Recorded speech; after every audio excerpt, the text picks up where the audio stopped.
반갑습니다. 잘 지내셨나요? 네. 구역 개강을 하고 나서 얼마 안 됐잖아요, 그죠? 새롭게 개강하고 나서 여러분 자신이 구역 식구 만날 때 부담이 많이 들 수가 있습니다. 그럴 수 있죠. 새로운 구역 식구들이 꼭 그렇게 내 취향에 맞는 사람이 아닐 수도 있잖아요. 그리고 여러 식구들 중에는 또 껄끄러운 사람도 꼭 있을 수 있고 그렇습니다. 그래서 여러분 자신이 구역 예배에 들어가는데 굉장히 부담을 느낄 수도 있을 거예요. 그걸 위해서 자꾸 여러분이 기도하셔야 돼요. 내 마음을 편하게 해달라고. 지금 누가 문제가 아니고 내 마음이 문제인 거거든요. 먼저는 여러분이 구역 예배 드리러 갈 때에 여러분의 마음이 밝아야 된다는 거죠. 근데 밝기가 쉽지 않아요. 부담도 있고 껄끄러운 것도 있고 여러 가지 복잡한 것들이 우리를 누르기 때문에 하나님, 내가 먼저 나부터 밝은 마음으로 우리 구역 식구들을 대하게 해달라고 하는 기도를 자꾸 하셔야 돼요. 여러분, 구역 지도자인 나도 구역 식구들을 만날 때 부담이 있고 힘들 때가 있는데 구역원들은 안 그럴까요? 구역원들도 얼마든지 그럴 수 있어요. 여러분, 직장 생활도 똑같습니다. 직장 생활도 출근하기가 기다려지는 직장이 많은 건 아니거든요. 정말 가기 싫은 직장도 있는 거죠. 근데 대부분의 사람들은 그럴 때 직장을 자꾸 욕을 해요. 그런데 직장을 욕할 문제가 아니고, 물론 이 힘들면 나중에는 이제 조정이 가능해야 되겠지만, 먼저는 내가 거기 적응하기 위해서 자꾸 내 마음을 다스려야 돼요. 행복한 마음으로 가자. 일할 수 있다는 게 얼마나 감사한 건가. 하나님, 오늘도 만난 사람마다 내가 웃게 해주시고 밝게 해주시고 조화를 이루며 살게 해달라고 하는, 자기를 자꾸만 이렇게 만져가는 작업이 꼭 있어야 한다는 걸 여러분이 기억하셔야 돼요. 그래서 우리 구역 식구가 예를 들면 5명이다 그랬을 때 이 5명이 가지고 있는 각각의 껄끄러움이 다 노출이 되는 거거든요. 나도 힘들고 서로 다 힘든 거예요. 근데 누군가가 그걸 위해서 중보를 해야 되고, 구역장님부터 자기 스스로의 마음속에서 그걸 없애기 위해서 노력해야 되고, 다른 구역원들 속에 있는 그런 껄끄러움들이 주 안에서 사라지기 위해서 노력하지 않으면 굉장히 오래 갈 수가 있어요. 그러니까 이걸 처음에 여러분들의 마음을 활짝 열기 위해서, 잘 안 되면 거울 보고 웃는 연습을 하고 입도 풀어보고 웃어보자 이렇게 하고 그렇게 하고 계시죠? 예, 저절로 그렇게 미소가 지어지는 건 아닙니다, 여러분. 근육이 아플 정도로 웃어야 돼요. 예. 목사님들도 제가 설교를 이제 처음에 4번을 하다 보니까 굉장히 저녁이 되면은, 주일 저녁이 되면 배가 아픈 거야. 그래서 왜 이렇게 배가 아프지? 근데 아무리 해봐도 배 아플 이유도 없고 약을 먹어도 안 되고, 나중에 알았어요. 말을 너무 많이 해서 그렇구나. 배가죽이 땡기는 거죠. 하루 종일 서 있으면서 끝없이 얘기했잖아요, 그죠? 처음엔 얼굴도 아파요. 얼굴도. 왜 그런 줄 아세요? 하루 종일 웃었잖아. 얼굴도 아파요, 진짜. 몇 달 지나가고 나면 언제 그랬냐 싶듯이 내공도 생기고 근육도 발달해요. 여러분, 구역 식구들 만날 때 밝은 표정으로 어떻게 하면 따뜻하게 내가 다리를 놓아서 환하게 웃어줄까, 나부터 걸림없는 마음으로 다가갈까, 이 문제를 놓고 여러분이 기도하면서 나가시기를 바라요. 괜히 이렇게 얘기를 많이 했네. 오늘 우리 227페이지 제목이 뭐죠? 15과 부활의 참모습. 성경 본문을 꼭 읽어주시고요.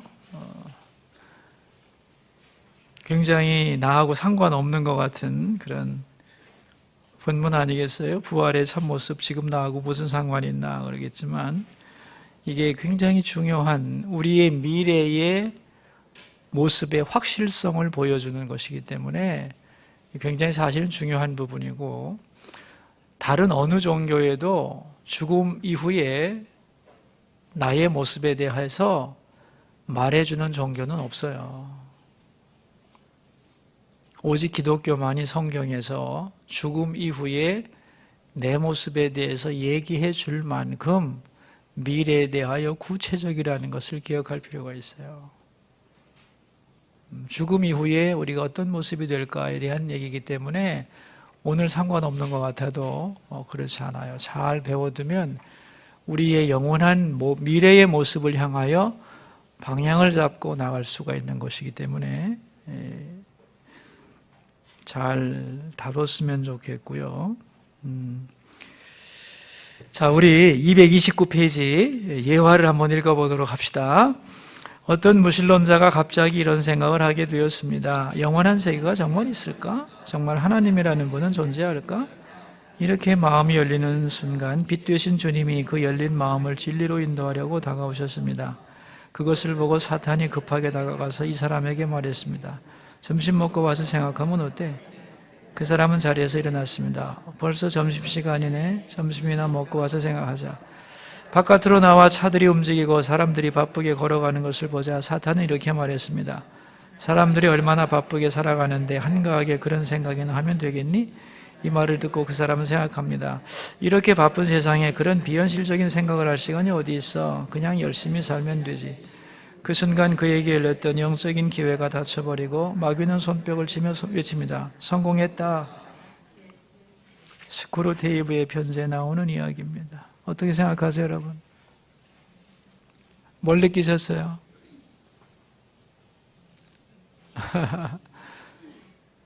내 생각이 아니다. 뭐라고 했어요, 제가? 내 생각이 아니다. 내 머릿속에 떠오른 생각이 다 내 생각이 아니다. 마귀는 끝없이 내 생각을 공격한다. 그리고 엉뚱한 생각이 계속 나게 한다. 그래서 여러분, 우리가 영적이 된다는 건 뭐냐면요, 내 생각에 계속 맡겨두지 않아야 해요. 내가 저 집사님을 봤는데 뭔가 괜히 기분 나빠, 진짜. 괜히 기분 나쁘다고.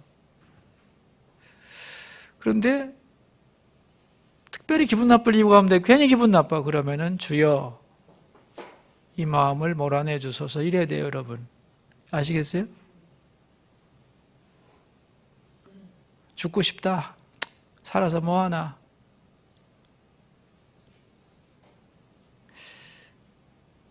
그럼 어떻게 해야 돼요? 내쫓아야죠? 여러분, 그런 거예요. 내 생각이 다 내 생각이 아니에요. 생명으로 인도하고 오늘 현실 삶에 충실하게 하고 진리를 향해 나가게 하지 않는 수많은 생각의 쓰레기들이 우리 머릿속에 하루에도 수백 번씩 달려들어요. 달려들어요, 여러분. 내가 영적으로 단단해져 있고 은혜로 충만해져 있으면 그런 생각이 잘 안 들어와요. 감사하고 기쁘고 참 행복하다 이런 생각을 하게 돼요. 근데 그러지 못할 때는 수없는 생각의 이런 미혹들이 우리를 때립니다. 그래서 계속 불평 나오고 우울해지고 앞다르고 겉다르고 속다른 짓 하고 계속 그러게 돼 있어요. 여러분, 이걸 몰아내야 돼요. 이거 주님의 뜻이 아니다 이렇게 생각했을 때는 예수의 이름으로 내 생각을 내쫓아야 돼요. 내 생각이 아니기 때문에. 아시겠어요? 이 사람이 지금 아무것도 아니거든요. 정말 영적 세계가 있을까? 밥이나 먹고 와서 하자. 바쁘게 사는 세상에 뭐 이래서 끝났죠? 정말 이거 자기 생각이죠, 그죠? 근데 다시 보니까 아니죠? 그죠? 여러분, 우리가 생각을 다시 하나님 앞에서 스크린을 해야 돼요. 굉장히 무서운 얘기입니다. 이게 지금 이 얘기가 그냥 슬쩍 지나간 것 같지만 굉장히 무서운 얘기입니다. 내 생각에 하나님 앞에 합당하지 않은 생각이 자꾸 들어오고 나를 공격하고 그럴 때는 그냥 몰아내야 돼요. 이 생각이 나를 지금 공격하고 있는 사람은 얼굴에도 그냥 보여. 안 보입니까? 이러고 있잖아. 그죠? 이걸로도, 얼굴로도 알고요, 입으로도 알아요. 그냥 입으로도 알 수 있습니다. 맨날 불평하잖아요. 그죠? 그죠? 예, 공격받고 있는 거예요. 근데 자기가 공격받는다는 사실도 몰라요. 그래서 똑똑할수록 잘 넘어가요. 똑똑한 사람이 잘 넘어가는 거예요. 단순하지 않잖아요. 여러분, 우리의 생각을 항상 주 앞에 올려드리는 노력을 해야 되고, 이런 것들이 공격을 못하게 하려면 찬양 많이 부르는 게 좋고, 말씀 늘 붙잡고 사는 게 좋은 거죠. 그죠? 그렇죠? 예. 그리고 밝은 사람하고 자꾸 어울리고, 진리의 말씀이 있는 곳에 자꾸 가고 그래야 돼요. 예. 어두운 곳으로 자꾸 가면 안 돼요.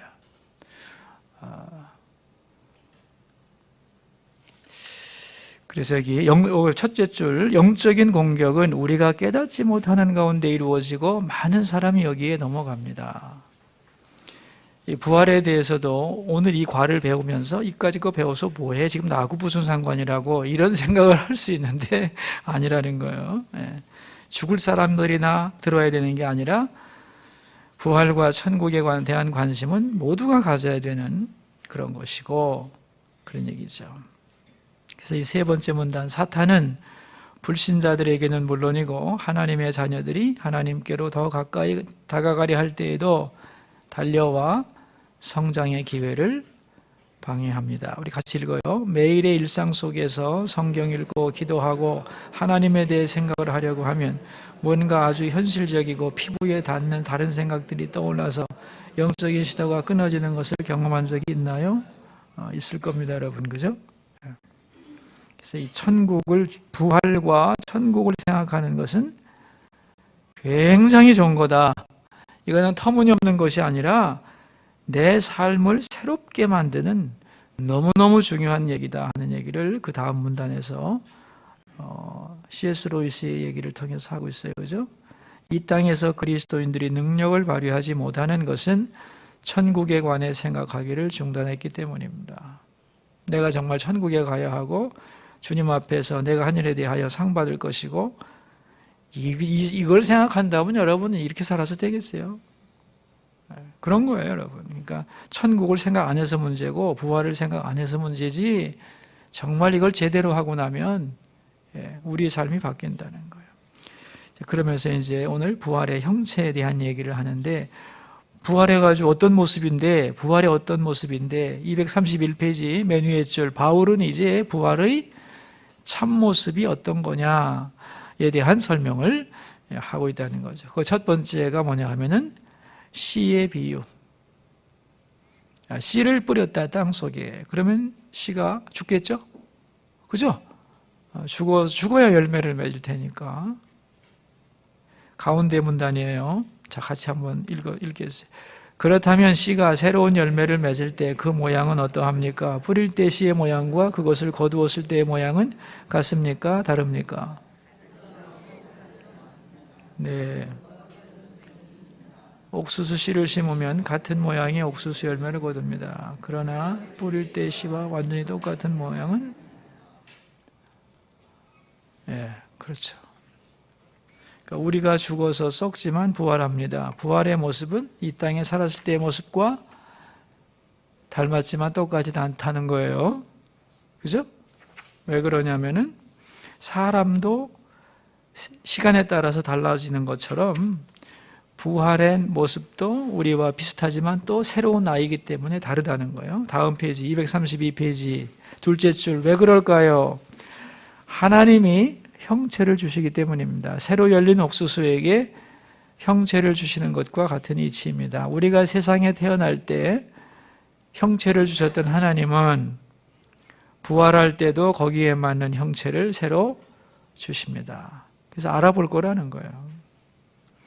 그래서 다 생물마다 자기의 형체가 있죠. 물고기, 새, 곤충, 맹수 다 형체가 있다는 거예요. 왜냐하면은 살아가기에 가장 합당한 형체를 하나님이 주셨다는 거죠. 우리 밑에 영광스러운 부활의 몸. 그래서 이제 우리가 부활의 몸에도 형체가 있는데 육신의 몸과 부활의 몸에 차이점은 뭐냐 하면은 부활의 몸이 훨씬 더 영광스럽다, 그런 얘기예요. 그래서 233페이지 다음 페이지로 가셔서 첫째 문단 맨 밑에 줄 두 줄, 육체는 땅에 속한 영광을 가지지만 부활의 몸은 하늘에 속한 영광을 가집니다. 그러니까 부활한 몸은 우리의 지금 모습과 닮은 부분이 있을 거다. 그죠? 그러나 똑같지는 않을 거다. 왜냐하면 부활에 합당한 몸이기 때문에. 그래서 하나님은 그때 새로운 형체의 몸을 주신다는 것이고, 그 몸은 지금 몸보다 훨씬 더 좋은 영광스러운 영원한 몸이다 하는 것이에요. 234페이지입니다. 두 번째 문단으로 가겠어요. 바울은 이 땅에서의 육체와 비교하여 부활의 몸이 얼마나 영광스러울지 말씀합니다. 죽으면 육체는 썩지만 부활체는 죽지 않고 썩지도 않습니다. 육체는 욕됩니다. 부끄럽고 민망하고 초라합니다. 그러나 부활체는 영광스럽습니다. 정말 멋지다는 거죠. 신령한 부활의 삶에 필요한 영의 몸을 하나님이 부여하신다는 말입니다. 예를 하나 들어놨는데 오감과 천감, 그죠? 우리가 오감을 가지고 살지만 부활체는 더 많은 감각이 있을 것이다, 그런 얘기죠. 그래서 너무너무 더 좋은 몸일 거다 하는 얘기를 하고 있는 것이고요.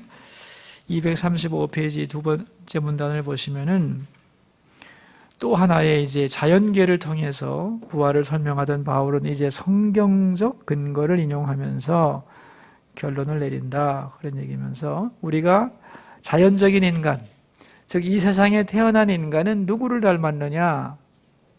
누구를 닮았다는 거예요? 아담을 닮았다는 거예요. 그런데 부활의 몸은 누구를 닮았느냐? 예수님을 닮게 된다. 태어날 때 우리는 아담을 따라서 육신의 몸을 받고 태어납니다. 그것은 땅에 속한 몸이고 흙으로 만든 몸입니다. 그러나 부활할 때는 부활하신 그리스도를 닮아 이 땅에 속하지 않고 하늘에 속한 거룩한 몸, 죽지 않는 영원한 몸이 될 것입니다. 이것이 우리 미래의 모습입니다. 기대가 되죠? 행복하지 않아요? 네. 그 다음에 많이 하는 질문에 대해서 제가 대답을 해놨는데, 싫은 사람 천국에서 만나면 어떡하나?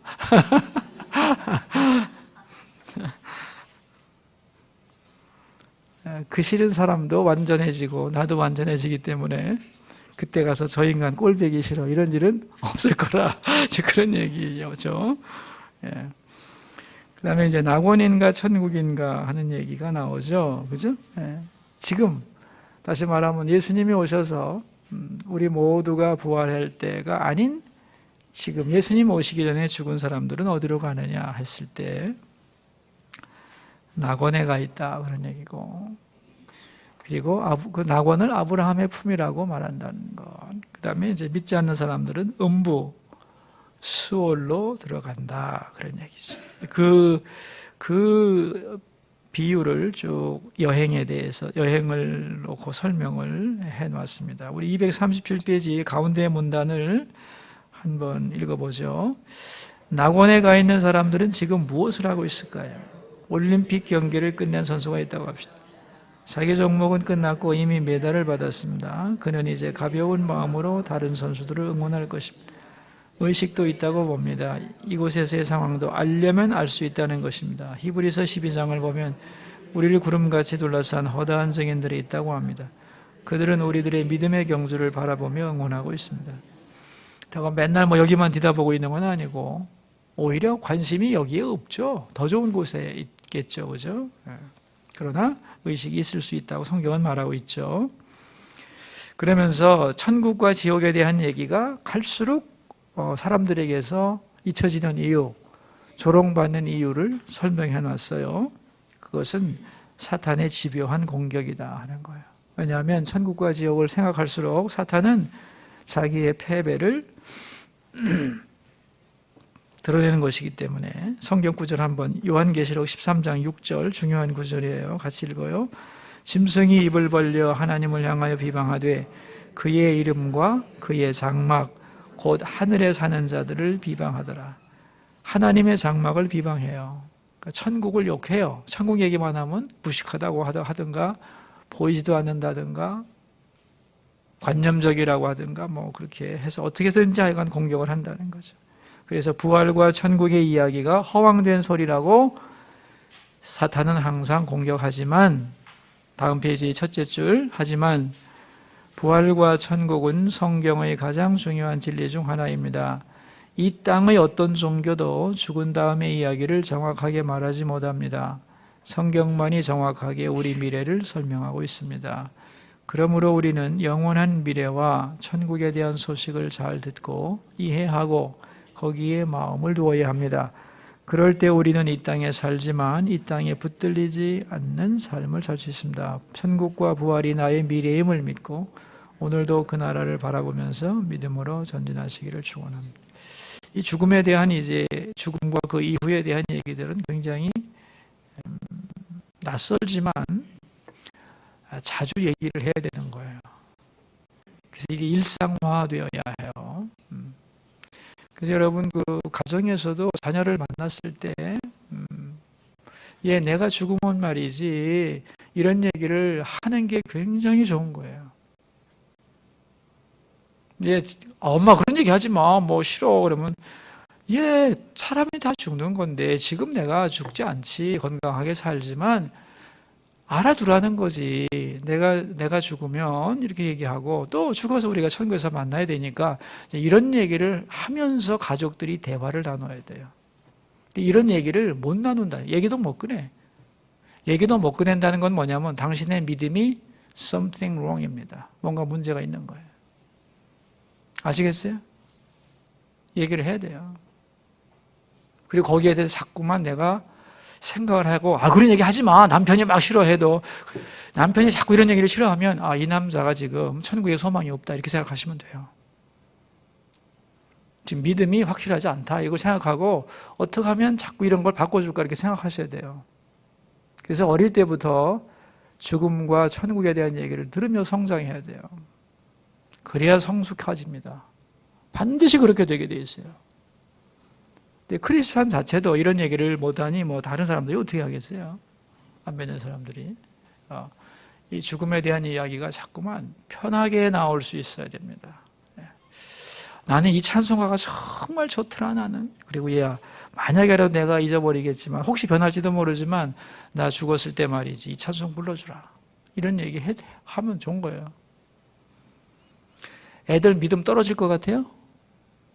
예? 어떻게 생각하세요? 절대 아닙니다, 여러분. 하루하루 그쪽으로 가는 거예요. 우리의 목표와 방향성을 분명히 해야 될 필요가 있어요, 여러분. 자식들이 싫어한다고? 철없는 애들이 싫어하겠지. 그런 얘기를 하면서 인생을 자꾸 생각하게 만들어줘야 된다. 그런 얘기입니다. 우리 묵상 질문 이 세 가지가 굉장히 중요한 질문인데 한번 볼까요? 같이 읽어요. 천국은 동화에나 나오는 이야기 같고 지성인이 입에 올릴 주제는 아니라고 생각합니까? 사탄은 왜 천국과 부활에 대해 생각하지 못하게 할까요? 자, 대답하세요 이제. 굉장히 어려운 질문인데 이제 대답할 수 있죠? 그래서 배우는 게 좋은 거예요. 대답해 보세요. 저보고 대답해 보세요. 네? 밑에 보면 안 나오잖아요 지금. 사탄은 왜 천국과 부활에 대하여 생각하지 못하게 할까요? 자기의 패배를 드러내는 거기 때문에. 그래서 그 얘기를 못하게 여러 가지 방법으로 막아요. 천국과 죽음에 대한, 부활에 대한 얘기 못하도록. 그러니까 우리도 계속 못하고 살면 돼요. 그죠? 그 힘에 복종해서, 그죠? 그러면 안 된다는 거예요. 두 번째, 천국에서 만나고 싶지 않은 사람이 있습니까? 그 사람도 부활의 날에는 예수님 닮은 모습으로 변해될 것을 믿습니까? 그러는 나 역시 변화되어 마땅히 하나님 앞에서 되어야 할 모습이 될 것을 소망합니까? 예수는 잘 믿는데 만나고 싶지 않은 인간들도 있잖아요. 있죠. 천국에서 만나면 어떻게 져? 헤어지지도 못하고. 큰일이죠, 그죠? 그렇지 않다. 3번. 내가 이 땅에서 고난당하고 믿음의 선한 싸움을 싸울 때 나와 같은 일을 겪은 허다한 증인들이 하늘에서 날 응원하고 있음을 알고 있는가? 우리 기도 읽어봅시다. 사랑하는 하나님, 죽은 후에 우리가 어떻게 되는지 성경은 자세하게 말씀. 예수님의 부활이 나의 부활임을 알게 하시고 그 부활의 참모습을 바로 알게 하시고 이렇게 분명한 부활을 향하여 오늘도 전진하게 도와주세요. 기도하겠습니다. 사랑 많으신 하나님, 우리는 인생의 가장 큰 일은 큰 일이라고 하는 죽음, 그리고 그 죽음을 넘어서는 영원한 세계를 알고 있습니다. 하나님의 진리의 말씀에 의하여 우리는 오늘 부활의 모습이 어떨 것인가, 거기에 대해서 배웠습니다. 세상 사람들은 상상할 수도 없고 믿을 수도 없고 말할 수도 없는 놀라운 진리를 하나님의 계시의 말씀에 의하여 믿고 배우고 우리의 미래를 생각하게 하심을 감사합니다. 천국 얘기, 부활 얘기 나오면 웃긴다고 생각하는 이 수많은 비방과 공격에 대하여 두려워하지 않고 당당하게 하시고 죽음과 부활과 천국에 대한 이야기가 우리의 삶의 이야기 속에 늘 있을 수 있기를 기도합니다. 우리의 방향을 잃지 않도록 도와주시기를 간구합니다. 무덤 속에 들어가는 것이 인생의 끝이 아니라 부활하여 하나님 앞에서 영원한 생명을 누리는 것이 우리의 미래라는 것을 결코 잊지 않고 담대히 살아가게 하소서. 구역 식구들 만날 때 부담되고 힘들고 그리고 긴장되고 그런 어려운 시간들과 여러 가지 것들이 있겠지만 하나님 다 물리쳐 주시고 우리 지도자들부터 먼저 감사한 마음으로, 기다리는 마음으로, 밝은 마음으로, 먼저 환영하는 마음으로 다가갈 수 있게 하소서. 그래서 우리의 모임이 힘들고 어려운 피하고 싶은 모임이 아니라 처음에는 어색했지만 이제는 다정해지고 안전해지고 즐거운 모임이 되고 기다려지는 모임이 되고 치유되는 모임이 되고 주의 영광 바라보는 모임 되도록 역사하옵소서. 지도자들에게 감당할 새 힘 주시기를 원하며 예수님 귀하신 이름으로 기도합니다. 아멘. 수고하세요, 여러분.